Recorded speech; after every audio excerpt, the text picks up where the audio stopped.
Hey guys, some gamer dude here. So let's talk about rotation versus ongoing formats. I think it's always something worth discussing as it's always relevant. Ongoing formats have problems and people have problems with rotation. It never ends. Rotation was a concept started by Wizards of the Coast in January of 1995, wherein older sets would no longer be playable. The playable sets would be whatever the most recent core set was to whatever the most recent expansion set is. This was done so that R&D wouldn't have to keep one-upping themselves with new sets, making new cards progressively more powerful so that they would have any impact upon the established pool and thusly would be desirable enough to sell product. If they hadn't, new cards just wouldn't sell in large volume as the established pool was strong enough, or power creep would have been a very real reality and Magic would have eventually hit a point where it crashed. It also allowed them an out so they didn't feel obligated to reprint the powerful,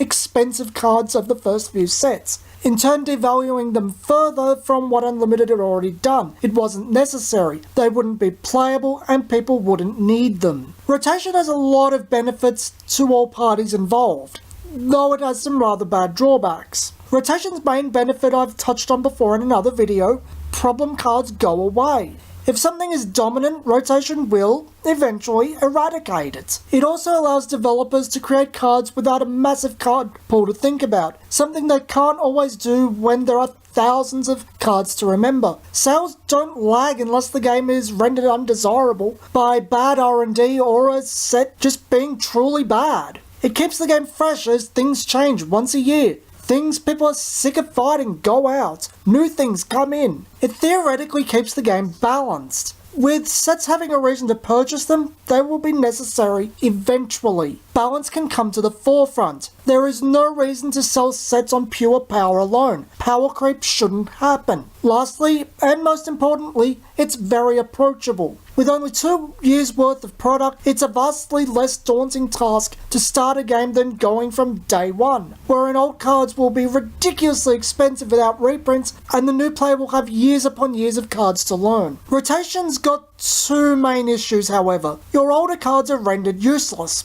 unless a legacy format exists, even then only if they're viable in the legacy format. Otherwise, still useless. This can't be helped. Rotation will render cards unusable through legality, legacy will render cards useless through viability or lack thereof. Regardless, most everything loses value dramatically. Magic sees this all the time. In related matters, it's expensive. The very nature of it is expensive. Always having to buy new cards, coupled with the randomization and fights over popular cards, aka the most useful ones. You're in a continuous cycle of big spending and seeing these cards rendered useless and valueless after a year or two. This is where I think Force of Will probably has it right, and while I know investors, as well as stores, hate it, it makes rotation itself sustainable and quells the need for a legacy format, though Wanderer does exist. When everything is cheap, no one really cares when it is without value or use,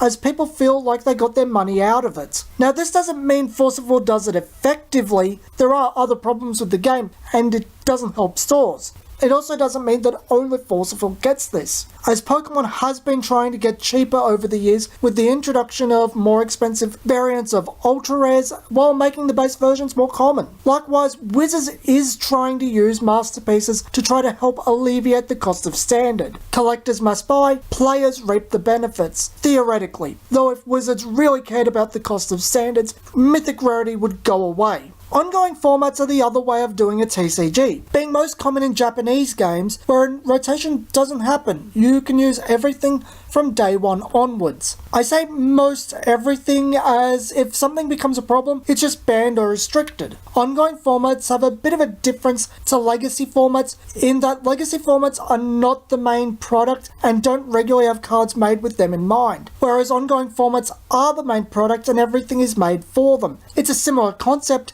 but faces different problems. Typically, legacy formats are unbudging with established decks from older sets, where ongoing formats are forced to change and new sets make a splash via pure power. There are theoretically benefits of a wide open card pool wherein you can use anything you want and have a huge pool to dive into. It's a deck builder's delight. Same goes for the theoretical benefits of cards never being illegal to use unless problematic. But I personally feel both reality and the problems of ongoing formats strip these positives of any weight. It all comes from the publisher needing to sell packs, like what Wizards had to deal with in the mid-90s. If you don't give people a reason to buy new sets, they won't. Vanguard faced this in Japan with Block 2. The original Limit Break format didn't sell because the climax of the first block greatly overpowered it, and the game has been an arms race since the third block, Link Joker, only settling down with Block 5. Vanguard as a game is fairly different today in terms of tempo and feel because of it. If you don't rotate out older cards, you have to entice players to buy the new cards. How do you do that? Power. With power, you make the new set a necessity to stand a chance at all. At that point, you've rendered the old cards obsolete. They lose value anyway. Vanguard had this problem in spades until legacy support became a thing. Now it just spikes whenever Bushiroad says it will. Cards being rotated out or cards rendered obsolete, it's the same end scenario. It's just rotation theoretically takes balance into mind. As the game escalates in power, it alienates people from itself because of this. It's not the same game anymore, as the power levels and speeds are dramatically different. The game becomes expensive due to all the new cards you need to remain remotely competitive, skyrocketing in price because of demand. Everyone needs them, there will never be enough, they will be expensive to purchase. This happens every single set or close enough. If the game's publisher is particularly disgusting, they will not give the more budget conscious among the fan base a cheaper build that's at least somewhat decently viable for casual play. This cost issue is different to both a legacy and a rotating format. Legacy, as I said, has its dominant deck set in stone most of the time. You buy into one of these, you're pretty much set for anything competitive. Then you just go on your merry way. You buy once, and only once. And over time it's less expensive than any other type of format if you play it a lot over a long time. Rotating formats are usually more friendly to budget builds, especially Pokemon and to some degree Magic. Yes, competitively it's a huge money sink, but for your local league, FNM and what have you, you're going to be just fine with a small budget if you can build well. Though, just because something's an ongoing game doesn't mean it's ridiculously expensive casually. Yu-Gi-Oh! Is a great example of an ongoing game with budget-conscious products. But that's kind of the problem in and of itself. Products for the budget-conscious need to exist because of all the expense that's just gone out of hand. If rotation is so beneficial for games, publishers, and even really consumers, depending on their level of investment versus the alternative, why doesn't everyone implement it? Well, two main reasons. Firstly, people don't like rotation. It's good for the game and allows a healthier game, but people generally don't like it. I brought up many of their arguments here. Cards lose value, I can't use them, etc, etc. As I've said, this is a somewhat ignorant argument, as unless the publisher or developer allow the older cards to become usable again, they do lose value. They aren't really usable in any real sense of the word. But it's a very emotional thing. People get emotional about the option to use them gone.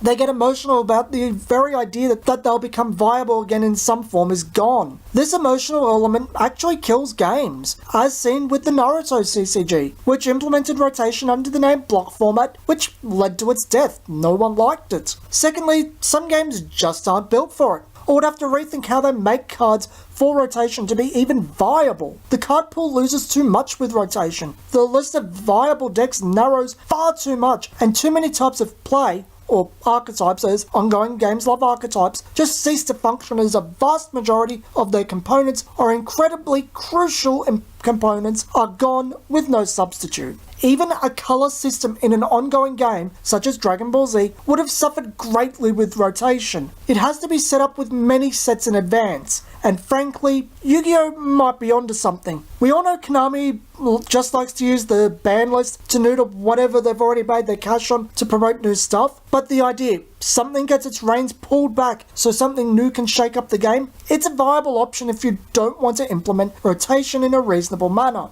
As you may have guessed, I am pro-rotation, and am not a fan of ongoing formats. What I personally dislike about ongoing formats is how fast things feel outdated. Continuous power creep. I don't appreciate the 1-2 punch of things being too weak or slow to use in a relatively short amount of time and the game warping to the newer card's speed and power. I don't find this scenario enjoyable at all. Quite the opposite. I found it to burn me out and am now incredibly dubious of any game that doesn't rotate. But saying that, I do understand that from a competitive aspect, rotation can be expensive, possibly exceeding ongoing games. It's just a burden you have to bear when you make the jump from casual to competitive, regardless of game. It can't be escaped due to the desirability of powerful cards. Only ingenuity and skill can save you from that predicament, if the game allows. That's it for this week. This has been Some Gaming It, and I'll see you guys next time.